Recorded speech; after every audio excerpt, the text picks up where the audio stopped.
ہماری ویڈیو اچھی لگی ہو تو لائک شیئر اور کمنٹ اور لائک کریں۔ وہ اسباب کا محتاج نہیں ہے، اسباب اس کے محتاج ہیں۔ اگر یہ یقین ہے تو اللہ پر ایمان ہے، یہ نہیں ہے تو تمہارا ایمان اسباب پر ہے، وسائل پر ہے، ذرائع پر ہے، مادیات پر ہے، اللہ پر نہیں۔ اس وقت کہاں راستہ تھا؟ کوئی راستہ تھا؟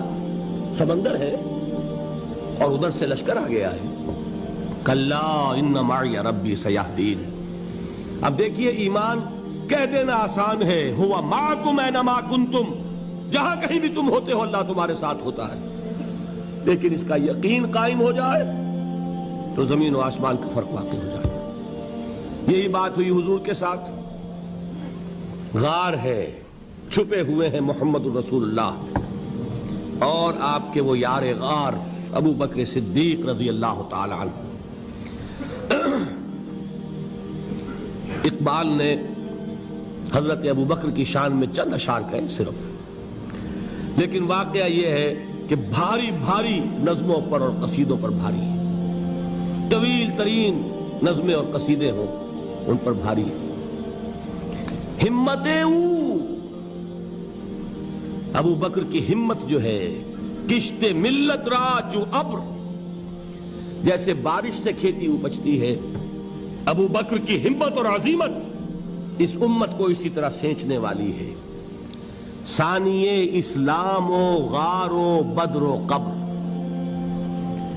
وہ دوسرے تھے اسلام میں، دوسرے پہلے کون تھے؟ انا اول المومنین، حضور فرماتے ہیں سب سے پہلا ایمان لانے والا میں، دوسرے ابو بکر۔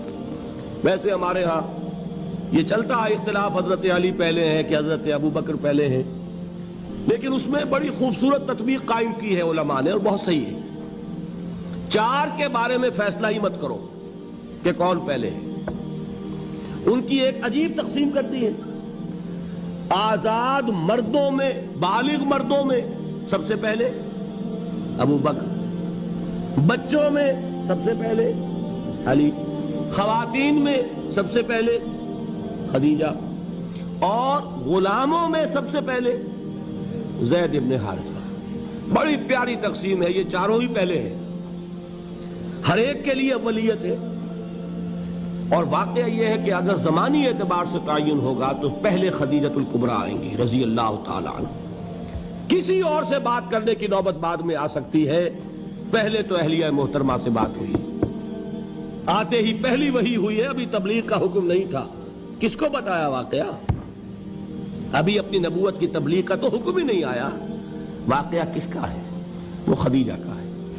جب کہا ہے کہ خشیت علی نفسی، مجھے اپنی جان کا اندیشہ ہے، تو کیا جواب دیا خدیجہ نے رضی اللہ تعالی عنہا؟ وہ صدیقۃ الکبریٰ ہے۔ صدیقات جو ہے خواتین، ان میں چوٹی پر خدیجۃ الکبریٰ ہے رضی اللہ تعالی عنہا، اور صدیق جو مرد ہیں ان میں صدیق اکبر ہے ابو بکر صدیق رضی اللہ تعالی عنہ، لیکن صدیقات میں چوٹی پر۔ جب حضور نے فرمایا خشیت علی نفسی، کیا فرمایا، کیا عرض کیا، کیسے تسلی دی؟ نہیں نہیں، اللہ آپ کو ضائع نہیں کرے گا، آپ غریبوں کے ہمدرد ہیں، آپ مساکین کے تکالیف رفع کرنے والے ہیں، آپ بیواؤں کی سرپرستی کرتے ہیں، آپ مسافروں کی خدمت کرتے ہیں، اللہ آپ کو ضائع نہیں کرے گا۔ یہ یقین ہے اس خاتون کے اندر۔ خیر وہ ایک علیحدہ بات ہو جائے گی۔ میرے دل پر حضرت خدیجہ رضی اللہ تعالیٰ عنہ کی شخصیت کا بڑا گہرا نقش ہے، جو وہ کوئی اور ہی وقت اور موقع ہوا تو بیان ہوگا۔ بہرحال اقبال نے ایک مصرے میں جو چار اولیتیں جمع کر دی ہیں، ہمتیں کشت امت را چو ابر، ثانی اسلام و غار و بدر و قبر۔ اسلام میں حضور کے بعد پہلے کون؟ ابو بکر۔ غار میں حضور کے ساتھ کون؟ ابو بکر۔ بدر کی رات اللہ کا رسول سر بسجود، وہ جھاڑ، وہ گھاس پھوس کی جو جھوپڑی بنائی گئی تھی، اور وہاں تلوار ننگی لے کر پہرا دینے والا کون؟ ابو بکر۔ اور اس حجرہ عائشہ میں محمد کے بعد سب سے پہلے دفن ہونے والا کون؟ ابو بکر رضی اللہ تعالی عنہ صلی اللہ علیہ وسلم۔ وہ جو معاملہ میں سنا رہا تھا غار ثور کا، حضرت ابو بکر بھی حضور کے خیال سے لرز گئے ہیں۔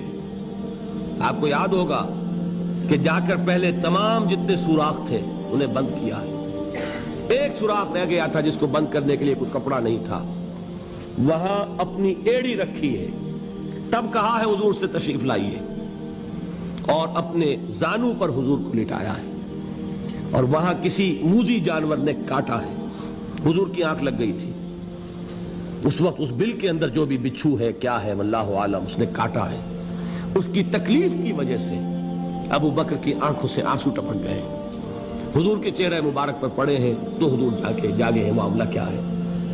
ایڑی نہیں ہٹائی وہاں سے، مبادا وہ جانور وہاں سے نکل کر محمد الرسول اللہ کو کوئی گزن پہنچا دے، ابو بکر کی ایڑی ہے، جس طرح چاہے کھا لے، ختم کر دے، جان نکل جائے تب کوئی آنچ آئے، محمد پر تو آئے، لیکن جیتے جی نہیں۔ وہ ہے ابو بکر، حضور کے خیال سے اس وقت حضور نے پھر اپنا لعاب دہن لگایا ہے، اور اس سے پھر آپ کی تکلیف ختم ہوئی۔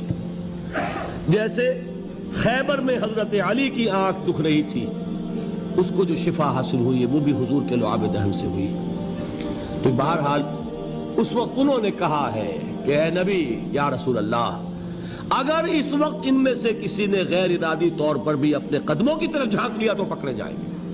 کیا جواب تھا اللہ کے رسول کا؟ لا تحزن ان اللہ معنا، اللہ ہمارے ساتھ ہے، کیوں گھبراتے ہو ابو بکر؟ یہ ہے ایمان باللہ، میرا مالک اللہ، میرا رازق اللہ، میرا محافظ اللہ، میرا مددگار اللہ، میرا پشت پناہ اللہ، میرا دوست اللہ۔ یہ دوستی ہے اللہ کی جو لب لباب ہے، حاصل ہے ایمان کا، اسی کا نام ولایت ہے۔ اولیاء اللہ کے سروں پر سینگ نہیں ہوتے، جس کے دل میں ایمان راسخ ہو چکا ہو وہی اللہ کا ولی ہے، جسے اللہ پر یقین ہو چکا ہے وہی اللہ کا ولی ہے، جسے یقین ہے اللہ میرے ساتھ ہے، میرا مددگار، میرا پشت پناہ، میرا ساتھی، میرا دوست، میرا محبوب، میرا محب۔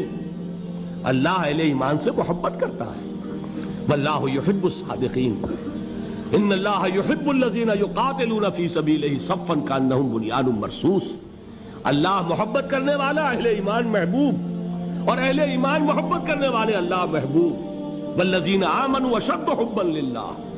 آپ تصور کیجئے جسے یہ رشتہ ایمان یا رشتہ ولایت حاصل ہو جائے، الا ان اولیاء اللہ لا خوف علیہم ولا هم یحزنون، آگاہ ہو جاؤ، اللہ کے دوستوں کے لیے نہ کوئی خوف ہے نہ کوئی حزن ہے۔ اور میں بیان کر چکا تھا، خوف اور حزن کے خاتمے ہی کا نام امن ہے۔ زوال خوف، زوال حزن، یہ خوف اور حزن کیوں آتے ہیں بار بار؟ اللہ تخافوا ولا تحزنوا، دونوں آ گئے، الا ان اولیاء اللہ لا خوف علیہم ولا هم یحزنون، پھر وہی دو۔ وہ کیوں ہے؟ خوف ہوتا ہے کسی مستقبل کی بات کا، یہ نہ ہو جائے، وہ نہ ہو جائے، یہ نقصان نہ پہنچ جائے، یہ تکلیف نہ ہو، یہ غضب نہ آ جائے، خوف ہے مستقبل سے۔ حزن ہے یہ کیوں ہوا، یہ نہیں ہونا چاہیے تھا۔